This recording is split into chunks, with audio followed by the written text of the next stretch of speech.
Já vamos fazer a leitura e a atividade de português, da página 92 até a página 96. A leitura de hoje é de um texto que chama Os Músicos de Bremen. Era uma vez um burro que durante anos serviu ao moleiro seu dono, carregando pesadas sacas de grão. Nessa faina foi envelhecendo, suas forças enfraquecendo, até que um dia o moleiro pensou: esse aí não serve mais para nada. O melhor é matá-lo, vender sua pele e arranjar um burrico mais jovem. O burro não ficou sabendo disso, mas percebeu que a sua situação estava perigando e decidiu: vou para Bremen, lá poderei ganhar a vida como músico. E saiu pela estrada, descansando aqui, comendo um capinzinho ali, até que encontrou um cão de caça estirado no caminho, ofegando como se tivesse corrido quilômetros. Que é isso, companheiro? Por que está assim tão esbaforido? Ai, ai, gemeu o cão. Meu dono resolveu acabar comigo, porque sou velho e não posso mais tomar parte nas caçadas. Fugi e não sei o que vai ser de mim. Venha comigo, estou indo para Bremen. E lá vou ser músico. Nós dois podemos formar uma boa dupla. Aí eu toco alaúde e você bumbo. Gostando da ideia, o cão acompanhou. Mais adiante, encontraram um pobre gato, com a cara mais triste que uma semana de chuva. Que cara é essa, meu amigo? Exclamou o burro. Por que está assim tão surumbático? Que cara queria que eu fizesse, o gato contou. Minha dona resolveu me afogar, porque estou velho, meus dentes estão gastos e prefiro ficar ronronando ao pé de fogo em vez de caçar ratos. Então fugi e não sei mais o que fazer. Tenho uma ótima ideia. Venha com a gente. Vamos para Bremen, onde vamos ganhar a vida como músico. Você, que é especialista em serenatas noturnas, vai ajudar muito. O gato entusiasmou-se e acompanhou-o. Mais adiante, passaram por um sítio e viram um galo empoleirado na porteira, cantando desesperadamente com quantas forças tinha. Pare com isso, pediu o burro. Seus gritos varam a alma da gente. Por que canta assim? É o meu jeito de profetizar bom tempo, explicou o galo. Hoje é dia da minha dona lavar as fraldinhas do bebê e tem que ter sol para secá-las. Mas amanhã é domingo, ela vai receber convidados para o almoço e, pobre de mim, vou ser servido assado. Estou cantando pela última vez, porque hoje à noite vou ser decolado. Deixe disso, crista vermelha, e o burro convidou. Venha com a gente, vamos para Bremen. E lá, com sua bela voz, podemos formar um conjunto musical que vai ser um sucesso. O galo aceitou a proposta. Agora eram 4 caminhos de Bremen.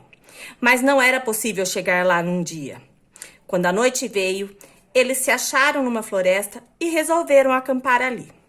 O burro e o cão de caça deitaram-se ao pé de uma grande árvore.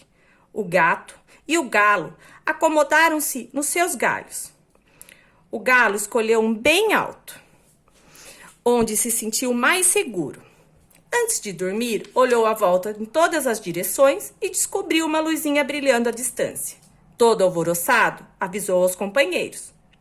Estou vendo uma luzinha brilhante ao longe. Só pode ser uma casa. O burro levantou-se prontamente. Vamos para lá, minha gente, que essa pousada é bem ruinzinha. Quem sabe se encontrar lá um osso com um pouquinho de carne, disse o cão. E um calorzinho ao pé do fogão, ajuntou o gato. E andando em direção à luz, chegaram a uma casa toda iluminada. O burro, que era mais alto da turma, aproximou-se da janela e espiou. O que está vendo, mestre burro? Perguntou o galo. O que eu estou vendo? Pois uma mesa coberta de deliciosas comidas e bebidas e ao redor dela um bando de ladrões se regalando. A gente aqui devia estar lá, observou o gato. Já vamos cuidar disso. Assim dizendo, o burro reuniu os companheiros para discutir a melhor maneira de expulsar os ladrões. Depois de alguns cochichos e tudo combinado, entraram em ação. O burro apoiou as patas diante do peitoril da janela. O cachorro subiu nas costas dele. O gato pulou para as costas do cachorro E por último, o galo voou para a cabeça do gato. Depois, a um sinal, começou a função.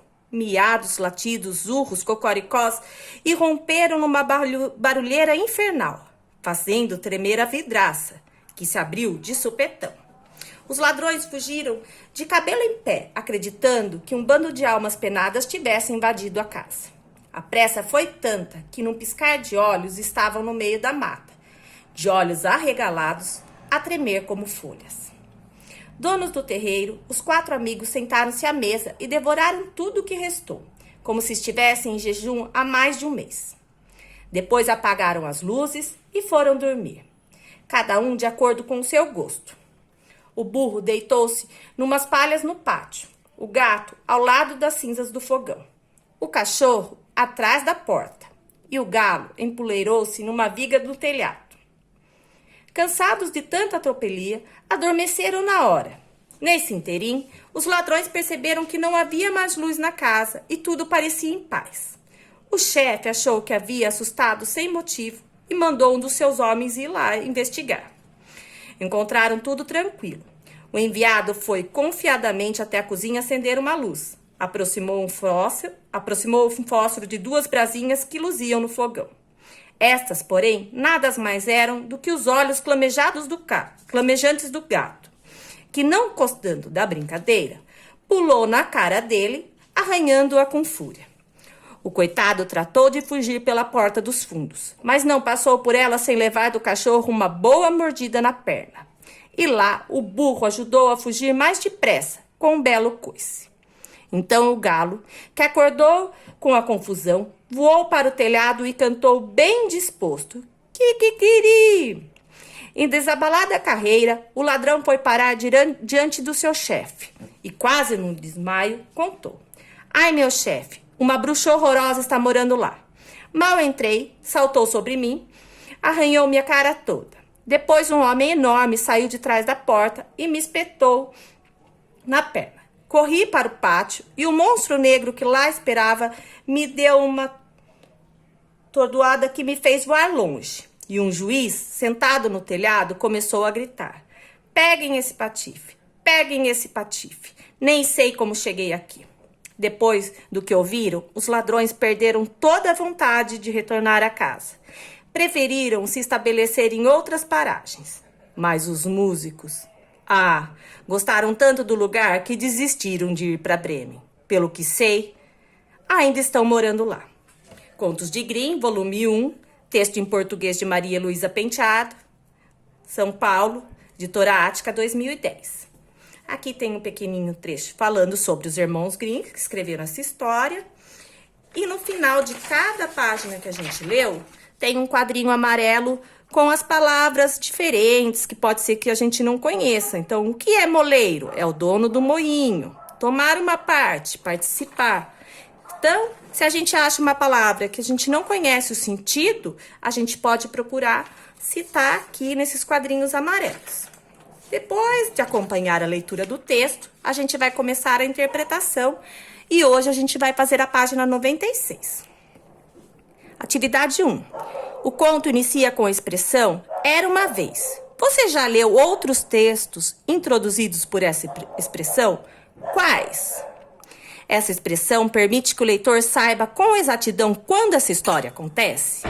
As histórias que começam com era uma vez, que nós já escutamos, que nós já lemos, elas falam direitinho quando acontece, em que época, em que ano, em que dia. Elas dão uma ideia precisa de tempo ou não? Elas falam só que era uma vez uma coisa que aconteceu.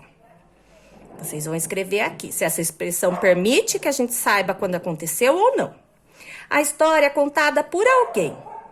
Podemos dizer que quem conta essa história é um dos personagens que está contando ou é alguém que não está participando? Então, se a gente ficar na dúvida, a gente pode voltar lá no começo do texto. E diz assim, era uma vez um burro que durante anos e anos serviu ao moleiro seu dono. É um dos personagens que está falando ou é alguém que está fora da história contando? Nos textos de literatura, quem conta a história é chamado de narrador. O narrador pode ser um dos personagens ou pode apenas contar a história, sem participar dela. Número 3. Quem são os personagens do conto? Quem são os personagens que aparecem nessa história? Vocês vão escrever o nome deles aqui.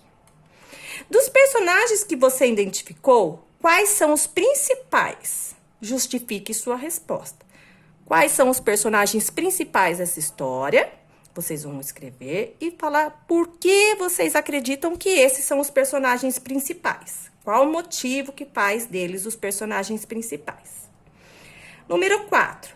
Os 4 animais tinham um fato em comum que ocasionou o encontro deles. Que fato é esse? O que o cachorro, o gato, o galo e o burro tinham em comum? O que estava acontecendo na vida deles que fez com que eles se encontrassem nessa história? O momento de maior tensão ou suspense em uma história chama-se clímax. O clímax é aquele momento da história que a gente fica esperando o próximo acontecimento. É o momento mais emocionante, que chama mais atenção, prende a atenção da gente. A gente não quer parar de assistir ou de ler naquele momento. Qual é o clímax dessa história que a gente leu? Qual é a parte que vocês acreditam que seja a parte mais emocionante, que mais prende a atenção da gente? Vocês vão escrever e vão responder por que vocês acham que é essa parte.